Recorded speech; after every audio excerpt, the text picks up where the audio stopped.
رسول اللہ یا رسول اللہ یا رسول اللہ یا السلام علیکم ورحمۃ اللہ وبرکاتہ. الحمد للہ رب العالمین والصلاة والسلام على حبیبہ سید الانبیاء واشرف المرسلین وعلى آلہ الطیبین الطاہرین واصحابہ الراشدین المہدیین ومن والاهم وتبعهم بإحسان أجمعين. أما بعد، فقال الله سبحانه وتعالى في كلامه العظيم: أعوذ بالله من الشيطان الرجيم، بسم الله الرحمن الرحيم، إن الله وملائكته يصلون على النبي يا أيها الذين آمنوا صلوا عليه وسلموا تسليما. اللهم صل على سيدنا محمد وعلى آله وصحبه أفضل صلواتك وعدد معلوماتك وبارك وسلم. وقال تعالى: الرحمن علم القرآن خلق الإنسان علمه البيان. وقال سبحانه: ما يلفظ من قول إلا لديه رقيب عتيد. رونق اسٹیج استاد الاساتذہ زین الفقہاء حضرت شیخ الجامعہ ادام اللہ فجودہم العالیہ و دیگر معزز شیوخ کرام، اساتذہ جامعہ، فارغین جامعہ، مکرم حاضرین و سامعین اور عزیز طلبہ، پس پردہ سماعت فرمانے والی فتم آب ماؤ اور بہنوں، جیسا کہ آپ نے سماعت فرمایا، احقر کے مقالے کا عنوان اسلام اور جمہوریت میں اظہار رائے کی آزادی، حدود و قیود ہے۔ اظہار رائے کی آزادی کی اہمیت و ضرورت۔ عصر حاضر میں آزادی اظہار رائے ایک حساس و قابل توجہ مسئلہ بن گیا ہے اور عالمی طور پر انسانیت کے ایک اہم مسئلے کی حیثیت اختیار کر چکا ہے۔ یہ انسان کا بنیادی اور اخلاقی حق ہے جس کے درست استعمال سے معاشرے پر مثبت اثرات مرتب ہوتے ہیں۔ یہ حق شعور کو پروان چڑھا کر اصلاح کا کام کرتا ہے، تحقیق و ریسرچ کے نئے ابواب سے روشناس کرواتا ہے، اس کے ذریعے عوام الناس تک حقائق پہنچانے میں مدد ملتی ہے۔ اس کا مدعا ہی یہ ہے کہ انسان فکر، نظریہ اور سوچ میں حق بات کو دریافت کر سکے اور اس کی ترویج و اشاعت کر سکے۔ معاشرے کے اجتماعی مفاد کے لیے بہت مفید عمل ہے۔ آزادی اظہار رائے جدید تہذیب و تمدن کا قیمتی اثاثہ تصور کیا جاتا ہے۔ اس پر بے جا قدغن لگانے کا مطلب انسانی تہذیب کی ترقی اور بلندی کو پابند سلاسل کرنا اور انسانی سوچ پر تالا لگانے کے مترادف ہے۔ اس کے برعکس آزادی اظہار رائے کو اس کی ضروری حدود و قیود کے ساتھ یقینی بنانا انسانیت کی فلاح و بہبود کا ضامن ہے، جس کو اسلام نے مستحسن قرار دیا ہے۔ جس موضوع پر آج اس سیمینار میں مقالہ پیش کیا جا رہا ہے، یہ عصر حاضر کا ایک انتہائی اہم اور وقت کی آواز ہے۔ دستور زباں بندی کی بجائے آزادی اظہار رائے کو انسانی حقوق کا ایک اہم جز سمجھا جاتا ہے۔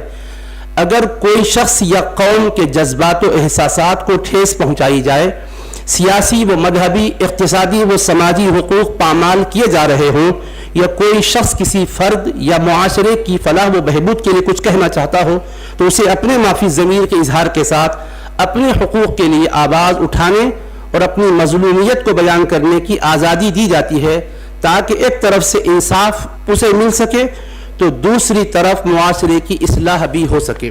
اظہار رائے کی آزادی کی تعریف: حریت المواطن فی التعبیر عن رأیہ فی الامور العامة کافة دون التعرض لأی عقاب، یعنی شہری کو تمام قسم کے عوامی معاملات میں بغیر کسی سزا و باز پرس کے اپنی رائے کے اظہار کی آزادی دینا۔ الموسوعۃ السیاسیہ، جلد 2 صفحہ 232۔ اظہار رائے کی آزادی کی تعریف کی وضاحت کچھ اس طرح بیان کی جاتی ہے: وتتخذ حرية التعبير قوالب وإطارات عديدة مختلفة، فمن حرية القول إلى حرية الكتابة وحرية الأدبية والفنية، وبذلك تتضمن حرية الصحافة ووسائل الإعلام وحرية الخطابة۔ یعنی اظہار رائے کی مختلف صورتیں جیسے قول کی آزادی، تحریر کی آزادی، ادبی نگارشات کی آزادی، آرٹ اور فن کی آزادی، اور اسی میں صحافت، میڈیا کے تمام وسائل و ذرائع اور خطابت کی آزادی بھی شامل ہے۔ الموسوعۃ السیاسیہ جلد 2 صفحے 247۔ اظہار رائے کی آزادی کی تعریف نیو ورلڈ انسائکلوپیڈیا کے مطابق بغیر حدود و قیود اور احتساب کے بولنے کی قابلیت کا نام گفتگو کی آزادی ہے۔ اسے آزادی اظہار بھی کہا جاتا ہے۔ اس سے مراد صرف زبانی گفتگو ہی نہیں بلکہ گفتگو یا خیالات کے اظہار کا کوئی بھی ذریعہ بشمول طباعت، نشریات، فن، تشہیر، فلم اور انٹرنیٹ سب اسی میں داخل ہیں۔ New world encyclopedia. جمہوریت کی تعریف: عوام کی حکومت عوام کے ذریعے عوام پر، یعنی جمہوریت حکومت ایک ایسی حالت جس میں عوام کا منتخب شدہ نمائندہ حکومت چلانے کا اہل ہوتا ہے۔ ویکیپیڈیا۔ اسلام اور آزادی اظہار رائے: عام طور پر اسلام پر یہ الزام عائد کیا جاتا ہے کہ وہ اظہار رائے کی آزادی کو تسلیم نہیں کرتا، مگر حقیقت میں اسلام ہی وہ واحد نظام حیات اور دین ہے جس نے سب سے پہلے اظہار رائے کی آزادی کا فلسفہ دیا۔ اسلام سے قبل لوگ فارس و روم کے حکمرانوں کے غلام تھے، ان کے خلاف کسی کو ایک لفظ کہنے کی اجازت نہیں تھی۔ یونان کا کلیسا مقدس خدائی کا دعویدار تھا جس سے اختلاف رائے کی سزا موت تھی۔ اسلام نے انسانوں کو انسانوں کی غلامی سے چھٹکارا دلایا اور صرف ایک خدا کا بندہ بنانے کا اعلان کیا۔ یہی اسلام ہے جس میں انسان اصول و ضوابط کے ساتھ آزاد ہے۔ وہ ان اصول کی روشنی میں اپنی خداداد صلاحیتوں کو بروئے کار لاتے ہوئے جو چاہے کر سکتا ہے اور جو چاہے بول سکتا ہے، چاہے وہ مرد ہو یا عورت، بچہ ہو یا بوڑھا، غریب ہو یا امیر، بادشاہ ہو یا رعایا، مسلم ہو یا غیر مسلم۔ اسلامی نظام سب کو اپنے معافی ضمیر کے اظہار کی اجازت دیتا ہے، لیکن اسلام اپنے فطری اصول اور اعتدال پسند نظام کے سبب فتنہ و فساد کو قطعی پسند نہیں کرتا، چنانچہ اس نے آزادی کو چند ضروری قیود و حدود سے آراستہ کر کے مزید نفع بخش بنایا ہے۔ اسلام نہ صرف آزادی اظہار رائے کا قائل ہے بلکہ اس کی حوصلہ افزائی کرتا ہے۔ اسلام میں کلیم حق کہنے اور اسے آگے پہنچانے میں معاشرے کی حیات کا راز پوشیدہ ہے، اور اس میں سستی اور غفلت برتنا معاشرے کی موت کے مترادف ہے۔ حضرات انبیاء کرام علیہم السلام نے اس سلسلے میں کبھی توقف نہیں فرمایا اور نہ سہل انگاری سے کام لیا، بلکہ اس راہ میں انہیں طرح طرح کی اذیتوں اور الزامات کا سامنا بھی کرنا پڑا، لیکن وہ کبھی بھی اپنے اس فریضے سے دستبردار نہیں ہوئے۔ اسلام نے نہ صرف اس حق آزادی کی طرف لوگوں کو بلایا بلکہ اپنے زمانے حکمرانی میں اس کی عملی تطبیق و نفاذ بھی کیا، اور اسلامی نظام زندگی میں ہر طرح کے اختلاف و اظہار رائے کو روا رکھا جو نصوص قطعیہ کے خلاف نہ ہو۔ اسلام اور اس کے بنیادی عقائد کے بارے میں تسلسل کے ساتھ کتابیں اور مضامین شائع ہوتے رہتے ہیں۔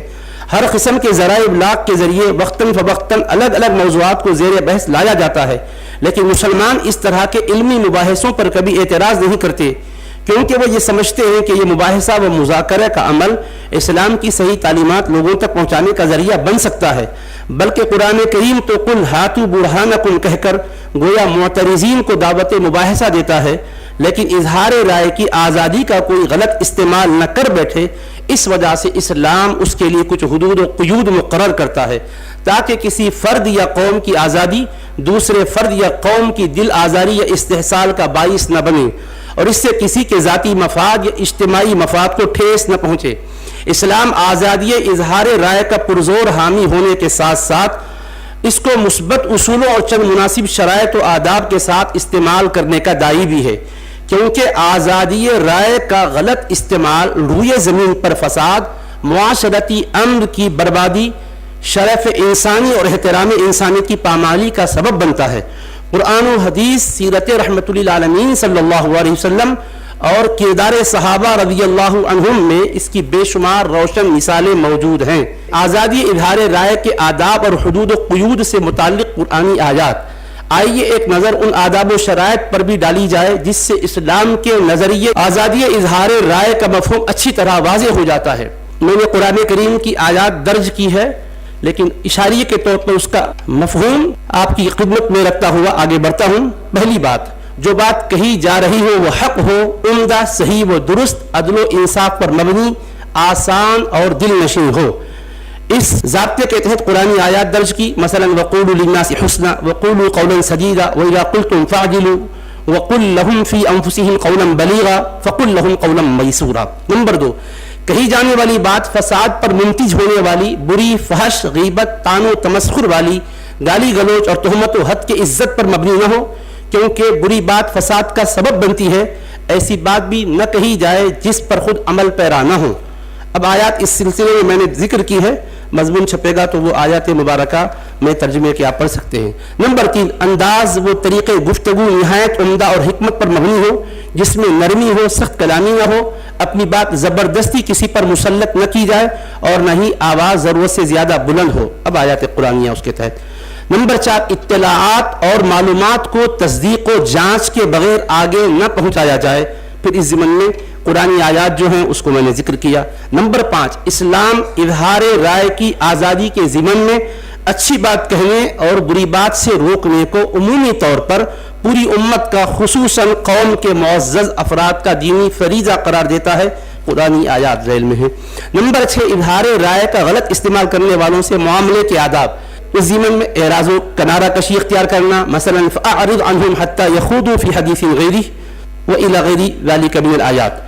اس کے بعد اظہار رائے کا غلط استعمال کرنے والوں کے ساتھ صبر کا معاملہ کرنا، واصبر على ما يقولون واهجرهم هجرا جميلا، ان کا جواب دینے میں عدل کو پیش نظر رکھنا، ولا يجرمنكم شنآن قوم على الا تعدلوا اعدلوا هو اقرب للتقوى، ان کو غلط بات کہنے سے منع کرنا۔ قرآن کی آیت ہے لولا ينهاهم الربانيون والاحبار عن قولهم الاثم واكلهم السحت لبئس ما كانوا يصنعون۔ نمبر 7، اسلام میں تکریم انسانیت سے تکریم رسالت اعلیٰ و عرفہ مقام کا حامل ہے، چنانچہ حضرت رسول اللہ صلی اللہ علیہ وسلم سے گفتگو کے مخصوص آداب کے متعلق قرآنی ہدایات نفس موضوع سے جدا نہیں۔ لا ترفعوا اصواتکم اور ولا تجہروا لہ بالقول میں ہدایت ہے۔ ہر بات کہنے سے پہلے اللہ کے پاس جواب دہی کا احساس ضروری ہے، یعنی بات کو سوچ سمجھ کر اور ناپ تول کر بیان کرنا ضروری ہے۔ ما یلفظ من قول الا لدیہ رقیب عتید۔ آزادی اظہار رائے کے آداب اور حدود و قیود سے متعلق احادیث کریمہ۔ آزادی اظہار رائے کے بارے میں احکامات قرآنی و ہدایات ربانی کے بعد احادیث نبوی کا فیض بھی آداب تکلم اور سلیقہ گفتگو کو کمال سخن کی بعراج عطا کرتا ہے۔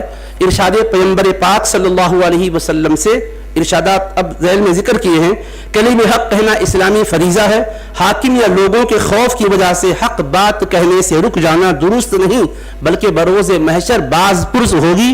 چنانچہ سنن ابن ماجہ سے حدیث پاک ذکر کی ہے کہ اللہ کا کوئی بندہ کوئی ایسی بات دیکھے جس میں اس کو خدا کا حکم معلوم ہو اور پھر بھی وہ لوگوں کا خیال کر کے چپ رہ جائے، تو بروز محشر رب اپنی عدالت میں کھڑا کر کے اس سے پوچھے گا کہ اس چیز نے تجھ کو منع کیا ہے اظہار حق کرنے سے۔ وہ کہے گا لوگوں کا خوف، تو اللہ فرمائے گا میں اس بات کا حق رکھتا تھا کہ سب سے بڑھ کر تو میرا خوف کرے۔ اس کو حبیب پاک علیہ السلام نے بیان فرمایا۔ افضل الجہاد کلمۃ حق عند سلطان جائر قل الحق ولو کان مرا۔ اس طرح کی احادیث۔ کہی جانے والی بات سچ ہو، جھوٹ بات کرنا گناہ عظیم ہے۔ پھر احادیث مبارکہ۔ اپنی کسی بات یا عمل سے لوگوں کو تکلیف دینا یا بد کلامی کرنا اظہار رائے کی آزادی کے دائرے میں نہیں آتا۔ عذر شرع المسلم من سلم الناس باللسانه ويده والمؤمن من امنه الناس على دمائهم واموالهم۔ مشہور حدیث المسلم من سلم المسلمون کی تو سب کو معلوم ہے، یہ مسند امام احمد بن حنبل میں حدیث پاک ہے۔ رسول اکرم علیہ السلام نے فرمایا تمام انسان جس مسلمان کی اذیتوں سے زبان اور ہاتھ کی محفوظ رہے وہی کامل مسلمان ہے۔ تمام انسانوں کی جان و مال کو جس کی اذیت سے تحفظ ملے وہی کامل ایماندار ہے۔ لا غرر ولا غرار، اس طرح کی احادیث مبارکہ ہے۔ زبان کی حفاظت انتہائی ضروری ہے تاکہ اظہار خیال کی آزادی کے ضمن میں کسی کی بھی حد کی عزت ہونے نہ پائے۔ اس ضمن میں احادیث مبارکہ بغیر تحقیق کے صرف سنی سنائی بات کہنا، یہ سمجھ کر کہ ہم اظہار خیال کے سلسلے میں، اظہار رائے کے سلسلے میں آزاد ہے، یہ درست نہیں ہے۔ کفى بالمرء كذبا ان يحدث بكل ما سمع۔ اظہار رائے کی آزادی کے سلسلے میں واقعات سیرت سے منتخب مثالیں موقع اور وقت کا لحاظ کرتے ہوئے اشارتاً پیش کی جاتی ہیں۔ نمبر 1، نوجوانوں کو اظہار رائے کی آزادی دینے اور ان کی رائے کا احترام کرنے کے کچھ واقعات۔ بدر کے قیدیوں کے بارے میں فیصلہ کرتے وقت حضرت رسول اللہ صلی اللہ علیہ وسلم نے صحابہ کرام رضی اللہ تعالی عنہم اجمعین سے مشورہ فرمایا۔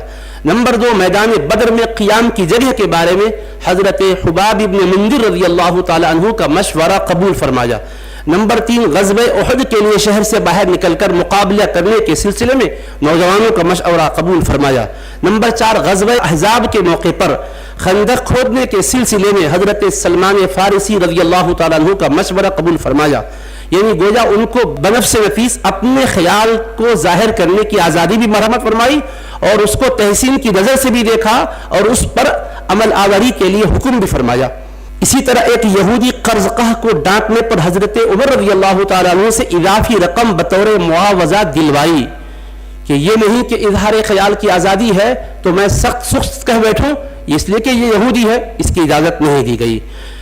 خواتین کو اظہار رائے کی مکمل آزادی. اس نقطے کا دوسرا پہلو خواتین کی اظہار رائے میں آزادی سے تعلق رکھتا ہے. اس کی بہترین مثالیں پیش ہیں. حضرت ام المؤمنین حفصہ رضی اللہ تعالیٰ عنہ کا حضرت عمر رضی اللہ تعالیٰ عنہ کو جواب دینا کہ واللہ انا لنراجعہ, یعنی ہم ازواج مطہرات حضرت رسول اللہ صلی اللہ علیہ وسلم سے کھل کر اپنی بات کہہ دیتی ہیں. یعنی ہمیں اپنا خیال اور اپنی گزارش پیش کرنے کے لیے کسی قسم کی روک ٹوک نہیں ہے. حضور پاک علیہ الصلوۃ والسلام کا واس کے لیے دن مقرر کرنے کے سلسلے میں خواتین کا معروضہ کرنا اور پیغمبر اسلام کا ان کی درخواست کو شرف قبولیت سے نوازنا. اظہار رائے کی آزادی کے سلسلے میں واقعات صحابہ رضی اللہ تعالیٰ عنہم سے منتخب مثالیں. حضرت جابر ابن سلیم رضی اللہ تعالیٰ عنہ کو رسول پاک علیہ السلام نے فرمایا تھا لا تسبن احدا, کسی کو برا بھلا نہ کہو, سخت سست نہ کہو. تو اب دیکھیے ان کا عمل آوری کے سلسلے میں جذبہ. کہتے ہیں فما سببت بعدہ حرا ولا عبدا ولا بعیرا ولا شاتا, یعنی اس کے بعد وہ فرماتے ہیں میں نے کبھی کسی کے لیے نامناسب الفاظ نہیں کہے, نہ آزاد کے لیے نہ غلام کے لیے, حتیٰ کہ میں نے اونٹ اور بکری کے لیے بھی کوئی سخت الفاظ ادا نہیں کیے. یہ ہے پیغمبر اسلام کی وہ تربیت جو اظہار خیال کی آزادی کے حدود و قیود کا تعین کرتی ہے. حضرت ربیع کو سخت کلمات کہنے پر حضرت صدیق اکبر رضی اللہ تعالیٰ عنہ کا اظہار افسوس و ندامت باوجود اپنے علو مرتبت کے. مسند احمد بن حنبل. حضرت صدیق اکبر و حضرت فاروق اعظم میں کچھ گفتگو ہو گئی تھی جس پر دونوں نے آپس میں احساس کر کے معافی تلافی کا معاملہ کر لیا. بخاری شریف مناقب صدیق اکبر و فاروق اعظم میں ہے. حضرت صدیق اکبر رضی اللہ عنہ کا خود احتسابی کرتے ہوئے اپنی زبان پکڑ کر کہنا کہ یہی ہے جو انسان کو ہلاکت کی جگہوں پر پہنچاتی ہے. موطا امام مالک. حضرت ابو ایوب انصاری رضی اللہ تعالیٰ عنہ کا مروان کے سامنے جو کہ وقت کا گورنر تھا اظہار حق فرماتے ہوئے کہنا کہ جئت رسول اللہ صلی اللہ علیہ وسلم ولم آتی الحجر, یعنی اس نے کہا تھا جب کہ آپ کو دیکھا کہ روضہ رسول پاک علیہ السلام پر یعنی حضور پاک علیہ السلام کے مزار مقدس پر وہ اپنے رخساروں کو لگا رہے تھے تو کہا کہ یہ کون ہے اور یہ کیا کر رہے ہو. تو جواب میں آپ نے بے باکانہ انداز میں فرمایا جئت رسول اللہ صلی اللہ علیہ وسلم, میں جانتا ہوں کہ میں کہاں آیا ہوں, میں اللہ کے رسول کے پاس آیا ہوں. ولم آتی الحجر, میں کسی پتھر کے پاس نہیں آیا ہوں. اس کے بعد برملا فرمایا مجھے حضور کا ارشاد یاد ہے لا تبکوا علی الدین اذا ولیہ اہلہ ولکن بکوا علیہ اذا ولیہ غیر اہلہ, دین پر اس وقت رونے کی بات نہیں ہے جب اہل والی بن جائیں, ہاں دین پر اس وقت آنسو بہانے کا وقت ہے جب نا اہل حکمراں بن جائیں. یعنی اس طرح سے اپنے خیال کو ظاہر کیا. مہر سے متعلق ایک خاتون کا برسر عام خلیفۃ المسلمین حضرت فاروق اعظم کی رائے سے اختلاف کرتے ہوئے اپنی رائے کا اظہار کرنا اور حضرت عمر فاروق رضی اللہ تعالیٰ عنہ کا بلا تردد یہ کہتے ہوئے ان کی رائے کو قبول فرمانا اصابت المرأة واخطأ عمر. حضرت صدیق اکبر کا خلیفہ ہونے کے بعد رعایا سے فرمانا ان احسنت فاعینونی وان اسأت فقومونی, اگر میں ٹھیک طریقے پر چلوں تو تم میری مدد کرو, اگر میں خطا کر جاؤں فقومونی تو مجھے درست کر دو. طبقات ابن سعد.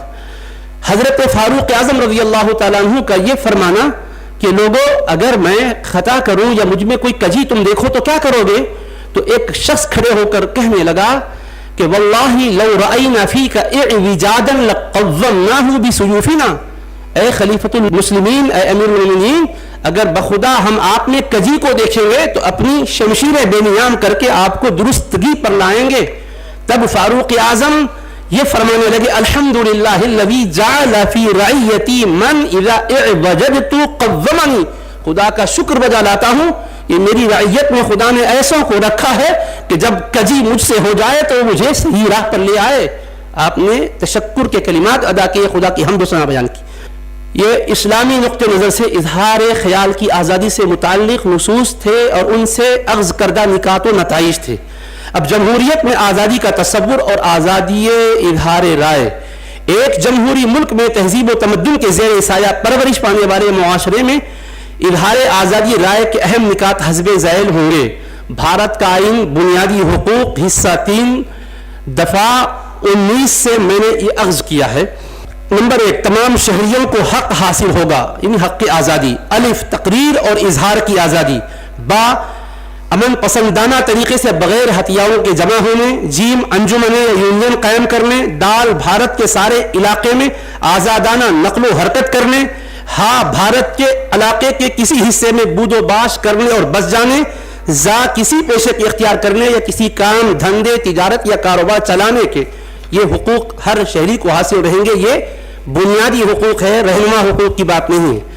مذہب کی آزادی، تمام اشخاص کو آزادی ضمیر اور آزادی سے مذہب قبول کرنے، اس کی پیروی اور اس کی تبلیغ کرنے کا مساوی حق ہے، بشرطے کہ امن عامہ، اخلاق عامہ، صحت عامہ اس حصے کی دیگر توضیحات متاثر نہ ہوں. بھارت کا آئین بنیادی حقوق حصہ 3 دفعہ 25-26. دستور ہند میں دیے گئے حقوق حاصل کرنے کے لیے جمہوری طریقے پر جد و جہد کرنے کا ملک کے ہر باشندے کو حق حاصل ہے. ایک جمہوری ملک میں آزادی اظہار رائے اگرچہ ایک بنیادی حق ہے، لیکن یہ حق مطلق بے شرط و قید نہیں ہے. دنیا کے ہر ملک و قوم میں، چاہے وہ جمہوری ہو یا بادشاہی نظام کی نمائندہ ہو، اس حق کو کچھ اخلاقی و سماجی حدود و ضوابط کا پابند بنایا ہوا ہے تاکہ دوسروں کے حقوق کا تحفظ یقینی بنایا جا سکے. تنقید کے نام پر کسی کی تذلیل و توہین کی اجازت کسی کو نہیں دی گئی. جمہوری قانون میں بھی نفرت آمیز مذہبی یا سیاسی تقاریر کرنے، شرانگیز بیانات دینے، کسی کی عزت کو داغدار کرنے، کسی کی توہین، تحقیر و تذلیل کرنے، کسی مذہب، مسلک یا فرقے کی محترم شخصیات پر زبان درازی کرنے کو رائے کی آزادی سمجھنا نہ روا، بلکہ آزادی اظہار رائے کے اخلاقی حق کی خلاف ورزی، جمہوری اقدار کی پامالی اور جرم ہے. آزادی اظہار رائے کی گفتگو میں یہ نکتہ بھی نہایت اہم ہے کہ آزادی اظہار رائے کی حدود و قیود کا تعین کرنا اسے کل عدم قرار دینا نہیں ہے، بلکہ اسے مزید فعال و سود مند بنانا ہے، کیونکہ تمام حقوق ایک دوسرے کے ساتھ منسلک ہیں اور ان کا نفاذ دوسرے کے بنیادی حقوق کے تحفظ کے ساتھ مشروط ہوتا ہے. یہ تصور غلط ہے کہ کوئی حق مطلق حیثیت رکھتا ہے، کیونکہ ایسا حق دوسرے بہت سے بنیادی حقوق کو متاثر کر سکتا ہے. ذیل میں مختلف جمہوری اور جمہوریت نواز ممالک میں اس قانون سے متعلق حدود و قیود کا ذکر کیا جاتا ہے. جمہوری نظام کے وہ معاملات جن میں اظہار رائے کی مطلق آزادی نہیں بلکہ یہ ملکی قانون کے تابع ہوتی ہے. نمبر 1، دنیا بھر میں قانونی حد کے عزت کے ذریعے اظہار رائے کے مستقل حق کو محدود کیا گیا ہے.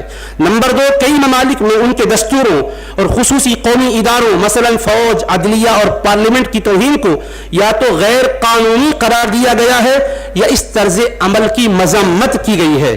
دنیا بھر میں توہین عدالت کا قانون موجود ہے جو حق آزادی اظہار رائے کو محدود کرتا ہے.